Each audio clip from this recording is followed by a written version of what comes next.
খবর 24 সাথে আপনাকে স্বাগত। নতুন নতুন খবর জানার জন্য আমাদের চ্যানেলে চোখ রাখুন।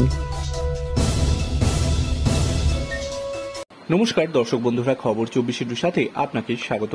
ভোটবঙ্গে আজ শুক্রবার প্রধানমন্ত্রী নরেন্দ্র মোদী ম্যারাথন ভোটের প্রচারে রাজ্যে প্রধানমন্ত্রী এসেছেন।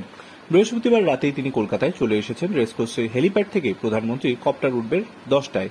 রেড রোড এবং হেলিপ্যাড গ্রাউন্ডে পুলিশে 6 লাভ। প্রধানমন্ত্রীর নিরাপত্তায় চূড়ান্ত ব্যস্ততা কলকাতা পুলিশেরও। প্রধানমন্ত্রীর সফর ঘিরে শুক্রবার সকাল 8টা থেকে বেলা 12টা পর্যন্ত বিভিন্ন ভারীযান নিয়ন্ত্রণ করা হবে।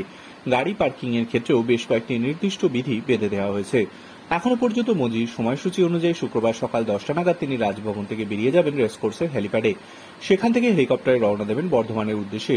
বর্ধমান দুর্গাপুরের একটি কমপ্লেক্সে তার সভার আয়োজন করা হয়েছে। সেখানে সকাল 11টা থেকে মোদীর সভা হওয়ার কথা। বর্ধমান দুর্গাপুরের বিজেপি প্রার্থী দিলীপ ঘোষ এবং বর্ধমান পূর্বের বিজেপি প্রার্থী অসীম কুমার সরকারের সমর্থনে প্রচার করবেন তিনি। এরপর কৃষ্ণনগরে বিজেপি প্রার্থী তথা কৃষ্ণনগর রাজপরিবারের সদস্য অমৃতা রায় এবং রানাঘাটের বিজেপি প্রার্থী জগন্নাথ সরকারের সমর্থনে মোদী সভা করবেন কৃষ্ণনগরে।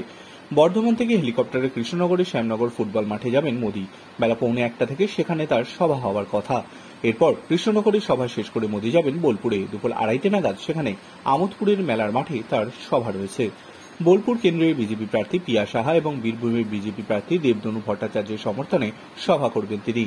বাংলায় সভা শেষ করে তিনি উড়ে যাবেন ঝাড়খণ্ডের উদ্দেশ্যে।